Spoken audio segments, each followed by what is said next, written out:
ऐसा वैसा कि अच्छी बात है बिहार के मुख्यमंत्री बन जाए तो सबसे बड़ी खुशी तो मुझको होगी जी कि हमारे परिवार के सदस्य हैं, हमारा भतीजा भी है। 243 में 122 विधायक जिनके पक्ष में होंगे वही ना बिहार का मुख्यमंत्री बनेगा। चाचा तो पलट गए।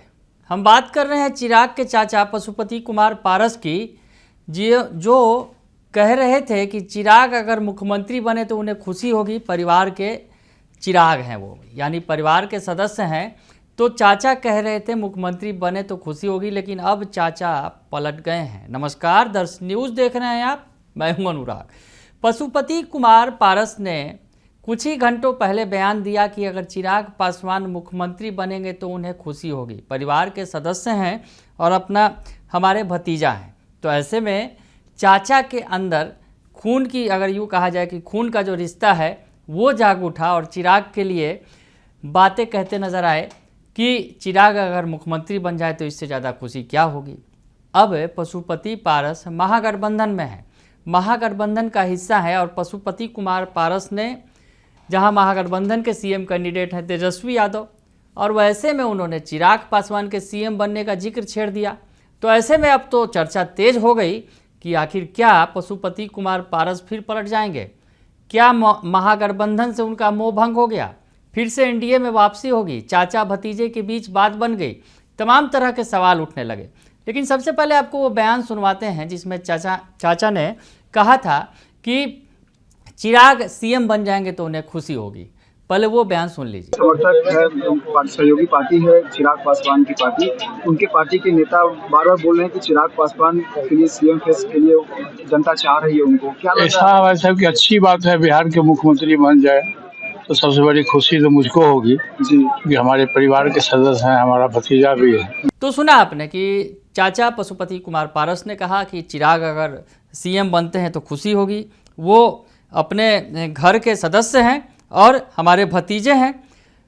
तो ऐसे में अब चाचा पशुपति पारस चिराग पासवान को जो मुख्यमंत्री बनाने की बात कह रहे थे, अब वो पलट गए हैं और कह रहे हैं कि कैसे वो सीएम बन जाएंगे। क्या उनके पास कोई संख्या बल है? एक विधायक भी तो जीते नहीं। क्या कह रहे हैं अब पशुपति कुमार पारस, ये भी सुन लीजिए। पशुपति पारस जी, आपने एक बयान दिया था जिसमें आपने कहा था कि चिराग मेरे भतीजा हैं, वो मुख्यमंत्री बनेंगे तो इस बात की खुशी आपको भी होगी। देखिए, आप पूरा मेरा रिपोर्ट पढ़िए, बयान पढ़िए, शुरू से लेकर अंत तक बयान पढ़िए। उसमें मैंने कहा था कि बिहार में स्थिति बहुत खराब है और एनडीए सरकार, केंद्र से लेकर बिहार में एनडीए सरकार है और 20 वर्षों से बिहार में कहीं कुछ हुआ नहीं है। और दो ही पार्टी है देश में या बिहार में, एक महागठबंधन है और दूसरा एनडीए गठबंधन है। और बिहार की जनता के बीच में जो मैंने करीब 32 जिला का मैं भ्रमण किया हूँ, तो वहाँ जो मैंने देखा हूँ शोषित, पीड़ित, दलित, पिछड़ा कलिया के जो लोग हैं, तमाम के तमाम लोग इंडिया गठबंधन और खास करके आदरणीय तेजस्वी यादव जी के नेतृत्व में लोग चाहते हैं कि बिहार में बदलाव हो, एनडीए की सरकार बर्खास्त हो और नई सरकार बने। और निश्चित रूप से मुझको पूरा विश्वास है कि 2/3 बहुमत से बिहार में महागठबंधन की सरकार बनेगी। लेकिन कहा जा रहा है कि प्रेशर पॉलिटिक्स आपकी तरफ से किया जा रहा है जिसकी वजह से। नहीं, ऐसी कोई बात नहीं है। ये प्रेस मीडिया की उपज है, ऐसा कुछ। देखिए, मैं शुरू से कह रहा हूँ, जब से मैं पार्टी हमारी अलग हुई तब से मैं कह रहा हूँ कि दल और दिल जब टूटता है तो जुटता नहीं है। एक कहावत है कि बिगड़ी बात बने नहीं, लाख करो किनकोई, रहीमन फाटे दूध को मथे न माखन हुए। सबसे बड़ी बात यह है कि प्रजातांत्रिक व्यवस्था है देश में, बहुमत का राज है। जब आपके पास में एक भी विधायक नहीं है तो आप कैसे मुख्यमंत्री बनिएगा? 243 का स्ट्रेंथ है बिहार में। 243 में 122 विधायक जिनके पक्ष में होंगे वही ना बिहार का मुख्यमंत्री बनेगा। और गठबंधन 2 ही है, तो निश्चित रूप से जो बिहार की जनता की जो आवाज़ है, मुझको लगता है कि श्री तेजस्वी यादव जी के नेतृत्व में चुनाव के बाद 2/3 बहुमत से हमारी सरकार बनेगी। सर सीट शेयरिंग को लेकर चर्चाएं चल रही हैं, अभी तक सक्रियता नहीं दिखी है, तो दूसरी यादव जी की तरफ से कुछ कहा भी नहीं गया है। लेकिन आपकी क्या मांग है? देखिए, सीट शेयरिंग के संबंध में एनडीए गठबंधन और इंडिया गठबंधन दोनों में से किसी का फाइनल नहीं हुआ और लोग इंतजार में है। चुनाव का नोटिफिकेशन होगा 8 तारीख को।